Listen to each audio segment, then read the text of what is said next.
When you apply for a pattern making job, you submit your resume and portfolio like any other fashion design job. And then if you've got the right experience, you'll be asked in for an interview.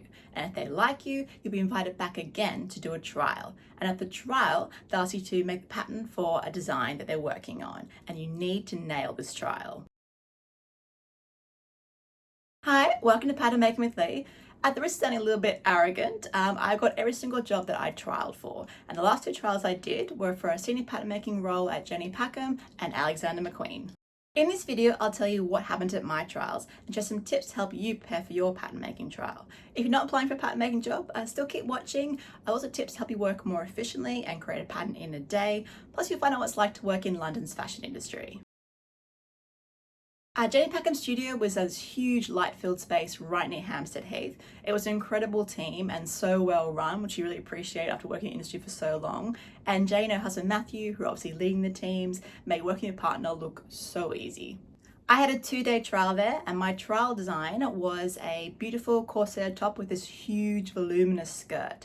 And I was given a desk, a mannequin, their sample size measurements, and told to get started. I started with the skirt first because it was the hardest and required draping. In hindsight, I probably shouldn't have done that. I had 2 days to do my trial, so I was pretty confident I would get it done. But if you think you'll be short in time and can't finish both patterns you've been given, do the easy one first, and at least you get something finished. There wasn't any pleating on the skirt, the volume just changed across it, and I realized after making my circle skirts and not circles video, the process I shared in that video is the exact same process I used to make that skirt the trial, so I'll link that video after this one so you can watch it. The top was a simple corset. Actually, I shouldn't say simple. It was simple for me because I brought a corset block with me to the trial, which is the one I sell on my website. So all I had to do was trace it off, change the neckline, and make it finish at the waist. At a trial, you need to make an amazing pattern quickly. If you don't finish the pattern in the allocated time, it will go straight in the bin because the machinists can't twirl it, so they can never test it and never see the work you've created. So you need to work quickly, and blocks speed up the pattern making process so much. If I was going to a trial today, I would bring with me a jean, trouser, and relaxed fit block, someone with a bit of a lower crotch. It blows my mind how pretty much the entire fit of your pant is determined by these two seams, and how easily it can go wrong. You do not have time in a trial to draft a pant block from scratch or fiddle around with a crutch, so get a range of pant blocks you can work from. I would also bring 2 dress blocks, my 1 dart fitted dress block, and a torso block.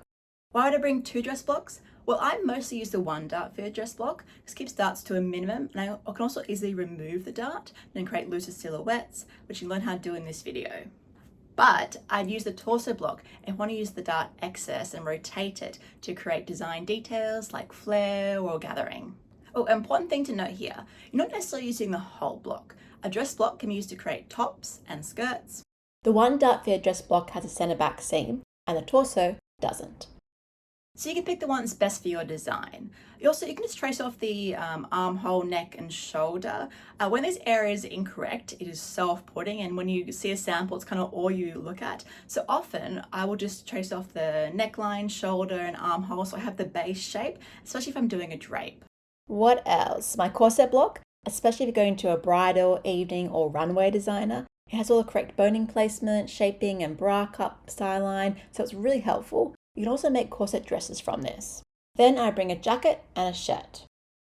I don't have a jacket block available yet, but I do have an oversized shirt. And these are really helpful to reference for design details too. I don't know about you, but working out cuffs and sleeve vents does my head in. So if I can copy something and save time and save myself the headache, I'm all in. And I put all these blocks in a discreet A4 folder, which I put in my bag. I finished my pattern under 2 days, which looks good, assuming I did a good job.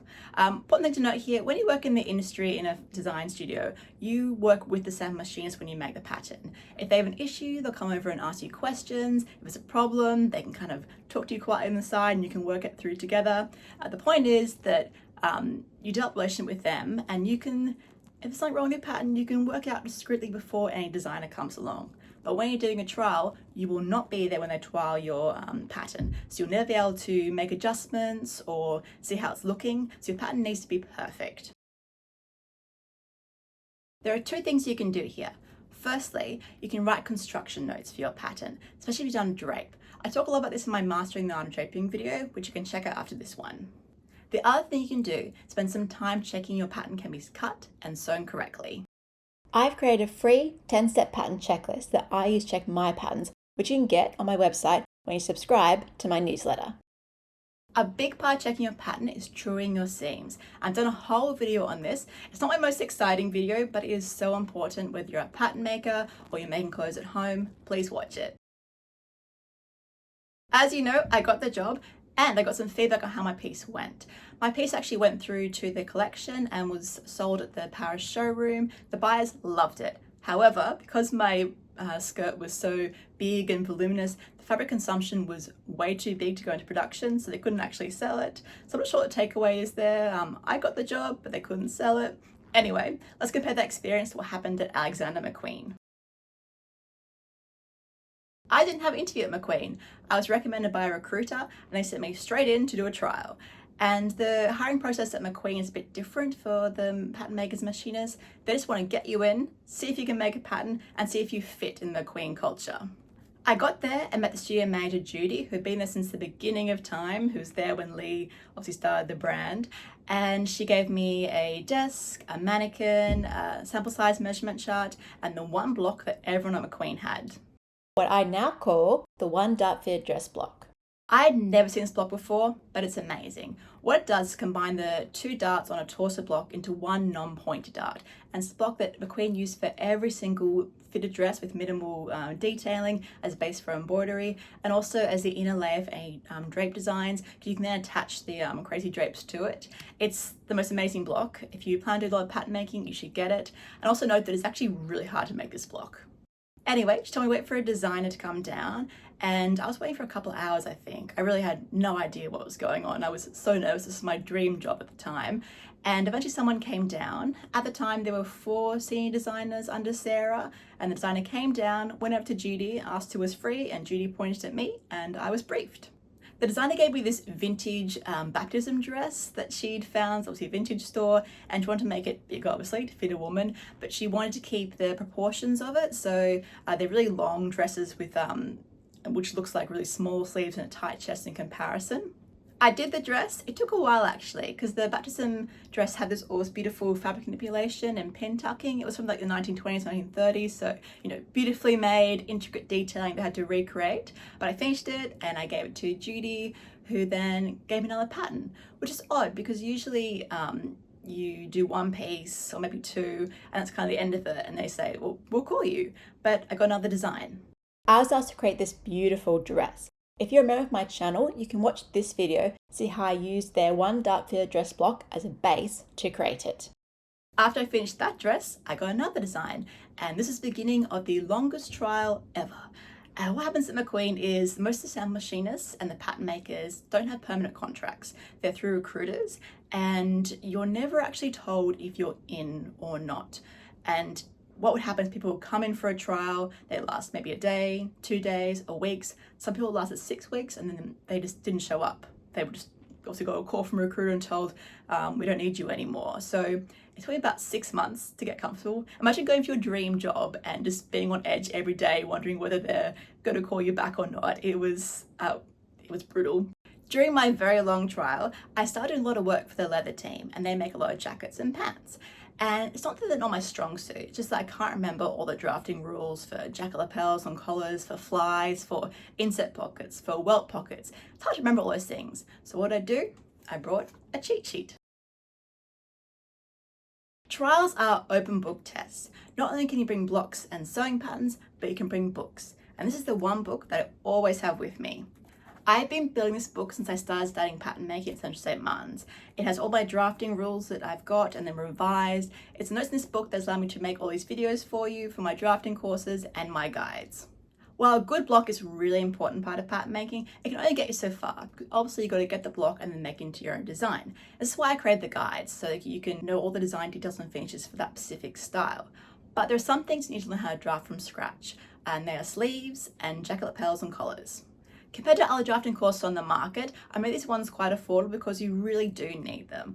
And I need to do a drafting course on armholes and 2-piece sleeves, but we'll get there. When you go for a trial in design studio, you'll be given a desk space and a design.